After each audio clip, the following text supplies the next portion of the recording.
მოგესალმებით, ეს არის გადაცემა მირავესნიკი. დღეს ჩვენ ვისაუბრებთ აფხაზეთში მიმდინარე პროტესტზე და ასლან ბჟანიას გადადგომაზე.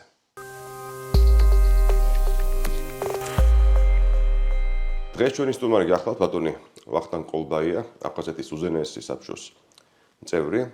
მოგესალმებით ბატონო ვახტანგ, მაგრამ სანამ გადმოვალ თქვენთან, შევახსენებ ჩვენს მაყურებელს, რომ ჩვენი გადაცემა არის აფხაზეთის საინფორმაციო ანალიტიკური ცენტრის პროექტი. და ჩვენი ყურება შეიძლება ყველა პლატფორმაზე, როგორც არის Facebook, YouTube, TikTok. ბატონო ვახტანგ, ალბათ უნდა ვისაუბროთ ცხადია იმ ცხელ თემაზე, რომელიც ახლა აფხაზეთში გამვითარდა და ვითარდება. არნახული პროტესტი მოყვა ამჯერად კანონს, რომელიც შეიტანეს აფხაზეთის პარლამენტში განხილვისთვის, რაც დასრულდა ახლახან. სამ გადაცემას ვიწერთ აი ახლახან, რამდენიმე საათით ადრე. ბჟანიას გადადგომით. მოდით ჯერ თქვათ, აი ეს ბჟანიას გადადგობა რას ნიშნავს? ეს ნიშნავს თუ არა იმას, რომ ის მიდის პოლიტიკიდან თუ პირიქით აპირებს დარჩენას პოლიტიკაში და მე გავიდა რომ მოვიდეს. დიახ, კი. და მე გავარჩიოთ ამ ეს კანონის და რატომ მოყვა ამ კანონს ასეთი პროტესტი, იმიტომ რომ დიდი ხანია პროტესტი დუღდა აფხაზურ საზოგადოებაში, მაგრამ ასეთი მასშტაბი, ესეთი ძალადობრივი ფორმა მას არ მიუღება და მეთანხმებით. მაგრამ მოდი ისე ბჟანიათი დავიწყოთ, რა შეა საქმე? მიდის თუ რჩება? დიდი მადლობა დილამშვიდობისა, თუ დღემშვიდობისა. მართლაც და ეს პროტესტი მორიგია, როგორც იტყვიან, მაგრამ ასეთი მძაფრი არ ყოფილა ბრძანეთ თქვენ, მაგრამ გაიხსენეთ, როგორ წავიდათ, როგორ მოუწიეთ წასვლა ხაჯიმბას. დაახლოებით ასეთივე სიტუაციაში ის გააპარეს. უფრო მეტი ლოიალური და მეტი ავტორიტეტული იყო ამ ქვაბი, მაგრამ მას მოუწია სამხედრო ბაზაში თავის შეფარება, ასე რომ აფხაზეთში არის ეს უკიდურესობა. ან თქვათ ბოლომდე იბრძვიან ვიღაცის გამო და გახსოვთ თქვენ როცა პუტინმა ხარდი დაუჭირა ხაჯიმბას ბაღაში წინააღმდეგ, იქ მოხდა შეტაკება და ამ შეტაკებას შეეწირა ერთი ცნობილი ოჯახის შვილი, თვითონ ცნობილი პიროვნება, პოლიტიკოსი თამარა შაყრელი. ცნობილი გვარის წარმომადგენელი აფხაზეთში, მამამისი იყო ცნობილი მეამბოხე თუ შეიძლება ასე ითქვას. ხო და დღევანდელ სიტუაციაში, რასაც თვითონ აფხაზები აღნიშნავენ და ეგრეთ წოდებული პროტესტანტები, რომ დამთავრდა ექსცესების გარეშე, მძაფრი ექსცესების გარეშე. ნუ გულისხმობენ პირველ რიგში რომ მსხვერპლი არ ყოფილა. აქ ერთ კითხვას დაგისვამთ, მოდით. ეხლა რო ყოფილიყო მსხვერპლი, ეს დაუსვამდა საერთოდ ჯვარს ბჟანიას პოლიტიკურ კარიერას? მე მგონი კი და ის რაც თქვენ ბრძანებთ ეხლა მართლა და ამ დილით შევიტყვით მისი გადადგომის შესახებ, განა არ შეეძლო მას გადაწყვეტილების მიღება. რამოდენიმე 2 დღის, 3 დღის წინ, მაგრამ ის დაელოდა იმას, რასაც ეთყობა ელოდებოდა სხვადასხვა არხებით. ეს გახლავთ ის მოწვევა მოსკოვიდან.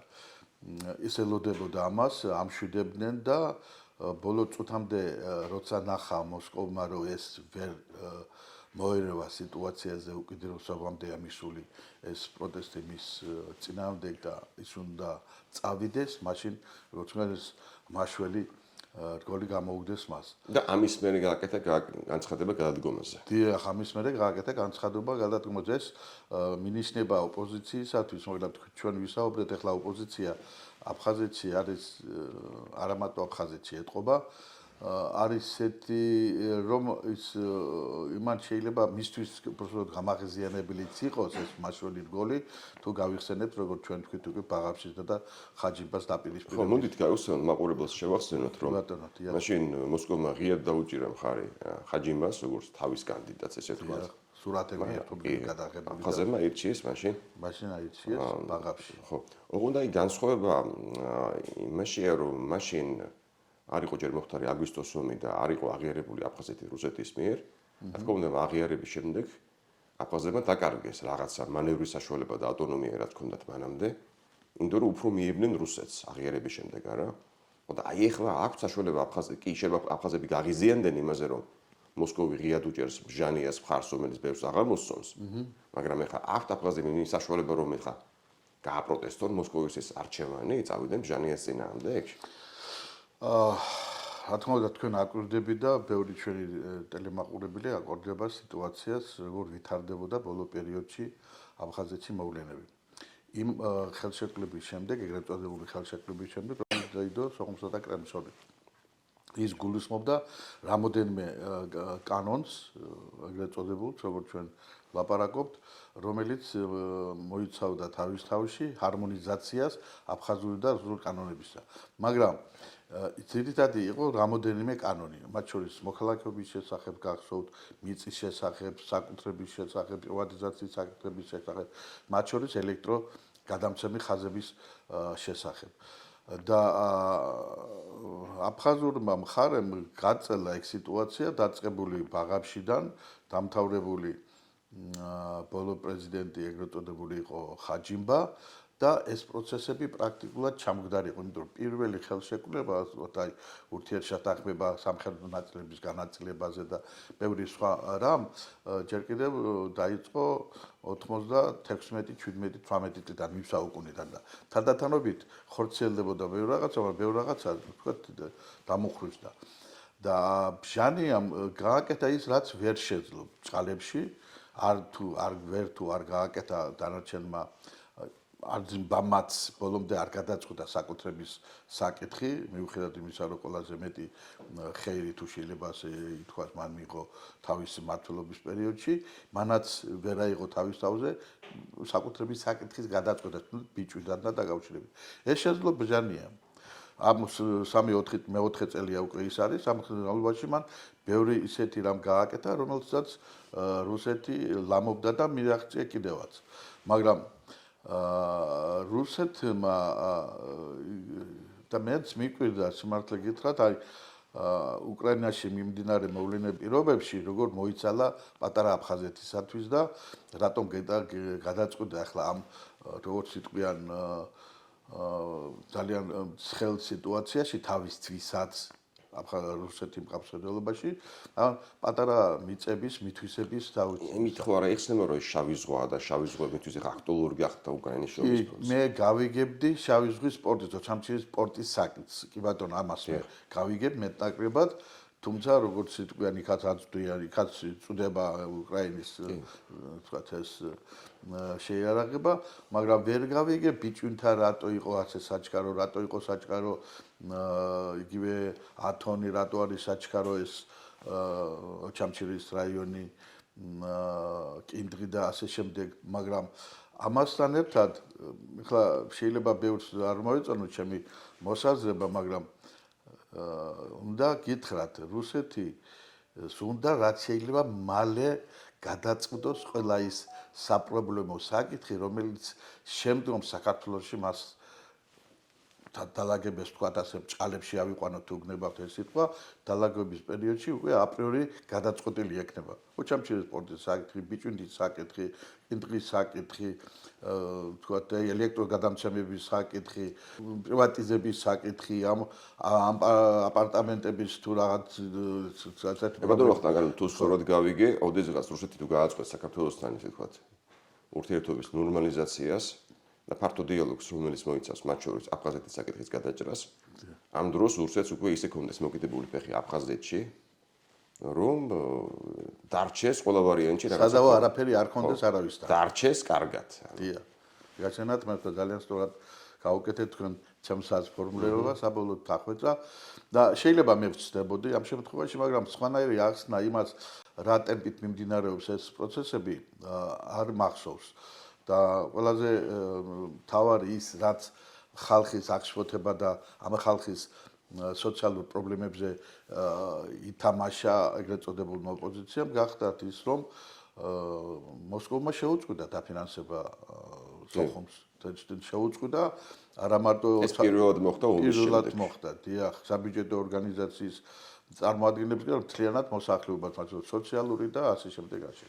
ამიტომ რა თქმა უნდა ეს ერთი თვე და ორი თვე ბიუჯეტი სოხუმის ამას აიტანდა, მაგრამ უფრო ხანგრძლივ პროლონგირებულ პერიოდში ამას ვერ გაუძლებდა და ამით ისარგებლა ორ თვეზე იყო, თუ ასე შამბამ თქვა, რომ ორი თვე თუ გაუძლებდა. კი, ერთი თუ ორი თვეო ჩვენ ამასე გაუძლებდა და პრობლემა მართლაც შეიძლება გაუძლო, მაგრამ ეხლა უკვე ხალხი ახალი წელია, ვთქვათ, სხვა პრობლემებია, ზამთარია, იმას ვერც სოციალურ საქმეს ვერ აგვარ. შობის ფულის გადახდა მოუწევთ. რა თქმა უნდა, ვთქვათ, ეს ძალიან სერიოზული დარტყმა აფხაზეთის მოსახლეობისათვის, რომელსაც სხვა შემოსავლის პრაქტიკულად უკვე შემოდგომაში არ აქვს. გაზაფხულზე თუ თავს რაღაცა იცოდა ტურიზმით, უკვე ეს პრობლემა სხვანაირად დადგა. ამას დამატებული ის, რომ აფხაზეთში ძალიან მომძლავდა პოლიტიკოსთა ახალი გუნდი, თუ შეიძლება ასე ითქვას, ახალი პლეიადა, იგივე ადგურ არზიმბაი, კანტანია და ახალგაზრდა ბიჭები, მაგრამ თუ რომ დავაკვირდით ახლა მათ მიერ შერჩეულ კადრებს, ვალდერი გამბღა ინიშნება მთავრობის თავმჯდომარის მოვალეობის შემსრულებლად, ეს არაჩაძირვადი ანქვაბი მიდის პოლიტიკიდან, როგორც ატყობ უკვე ვთქვათ ეს მისი ასაკის თემა. ხო, ასაკის თემა ის პრეზიდენტად ვერც ის, მაგრამ მთავრობაში შეიძლება იყოს გამოსტილი კაცია უდაოდ და მოდის ვალერი გამბა, ისიც ჩვენი თანატოლია ანქვაბის და ჩემი თანატოლია, ჩვენ ერთად გვიმუშავია ახალგაზრდობაში. ვიტყოდი, ერთ-ერთი გაწონასწორებული და არა თქვათ აჟიტირებული დაიმპულსიური ხელმძღვანელი თავის თანამდებობაზე გაგრელია წარმოშობით და ეხლა იძულებული გახდნენ ისეთი ადამიანის შერჩევაზე იყო საუბარი, რომელიც იქნება დაშორებული პოზიციას და ოპოზიციას და ვალერი გამბაძე შეჩერდა ჯერ მეორედ მოდის ამ 10 წლის განმავლობაში. ეს რას ნიშნავს ამ ნაცვლად ადამიანების მოსვლა პოლიტიკაში? მე მგონი არაფერს მაინც და მაინც უბრალოდ მართლაც გამბაძე შეჩერდნენ, იმიტომ რომ ის მართლაც გაწონასწორებულია, არა პოზიციონირებს თავის თავს არავისთან და არც გუდაუთელია, არც ოჩამჩირელი, არის გაგრილი, ძლიერი გვარია კლანი წარმომადგენელი, თუმცა კლანიც არა, გვარი ცნობილი გვარია აფხაზეთში. და მოიყვანეს ეს კაცი, მე მგონი ძალიან დროებითი ფიგურაა და შეიძლება შემდგომში რაღაც ნორმალური სამუშაო მისცენ თუ ისე დამთავრდა ყველაფერი, როგორც ეს წარმოდგენილი აქვს.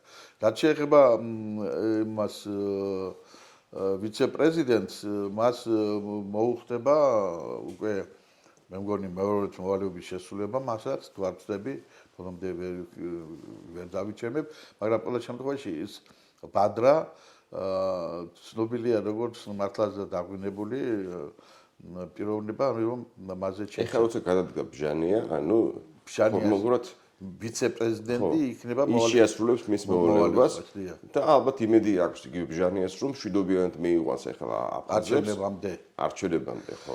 არჩევნებამდე. ეხლა თქვენ ძალიან სწორად ბრძანეთ, თუ უკვე გამოიქვა მოსაძრება იმისა, რომ ბჟანია, აი რო თქვით, ელოდებოდა და როცა მიიღო დასტური მოწვევის სახით, რომ თან დიდი ხანია ის პირადად პუტინს არ შეხვედრია. არ შეხვედრია. ჩადიცხოვე მოსკოვში ხდება ხან კოზაკს, ხან ვის, ხო? ადმინისტრაციის თანამშრომლებს. ხონეს ღონისძიებები, რომელსაც ატარებს მოსკოვის კრემლი, ეს გამარჯვების დღეები და ასეთები, პრაქტიკულად ბოლო ორი მოწვევა არც მიუწევიათ.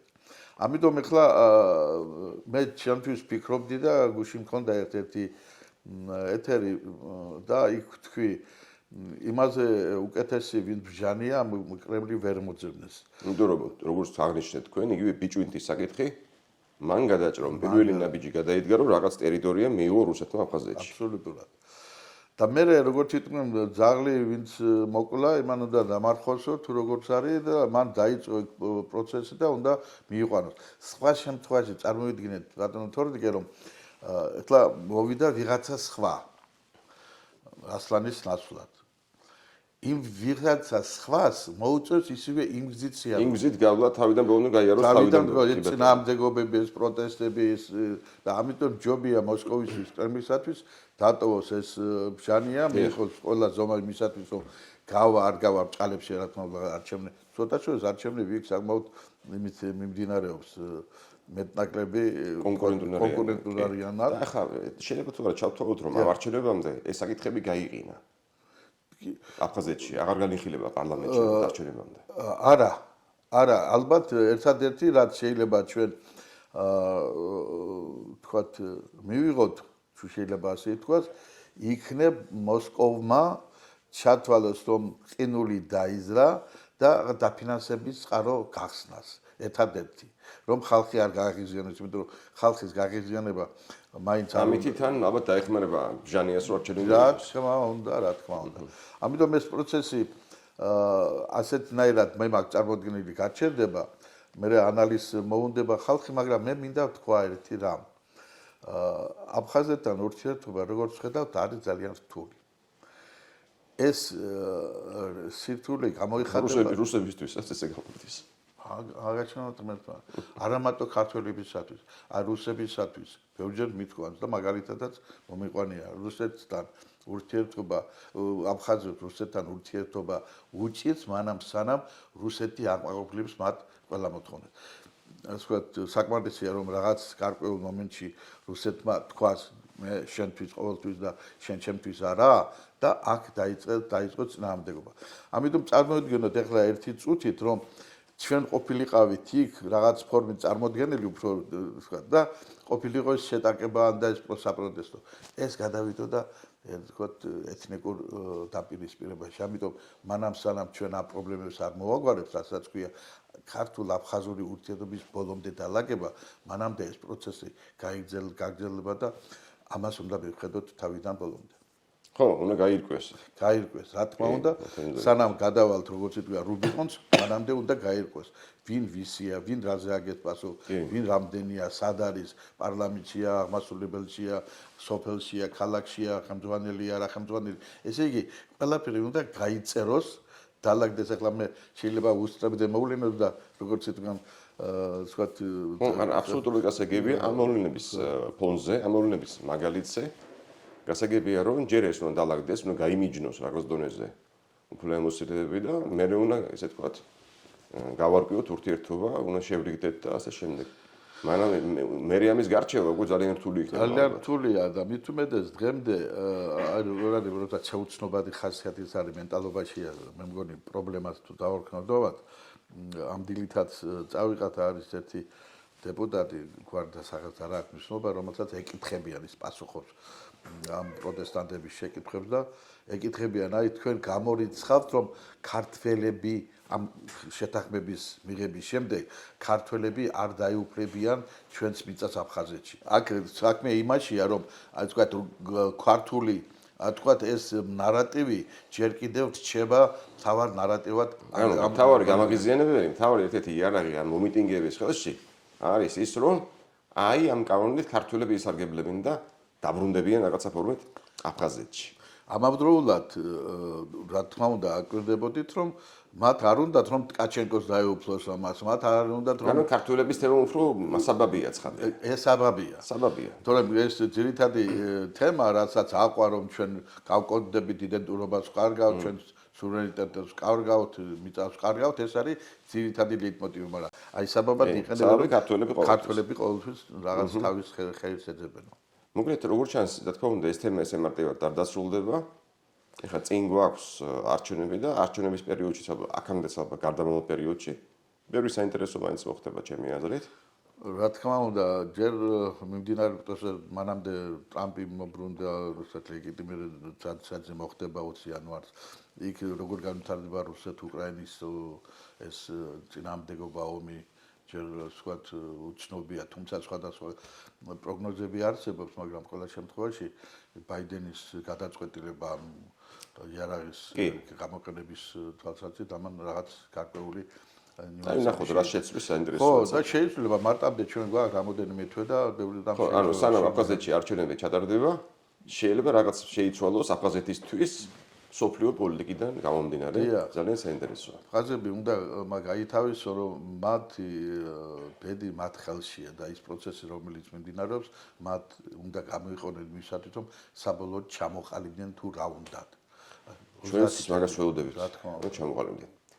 დიდი მადლობა ბატონო ვახტანგ ძალიან საინტერესო თემა ქონდა მაგრამ ნუ როგორც უყურებთ იქ ყოველთვის საინტერესო ვითარდება მოვლენები და ასე რომ მომავალშიც აუცილებლად გელოდებთ. დიდი მადლობა. მადლობა ყურადღებისთვის ჩვენ ისევ დაბრუნდებით.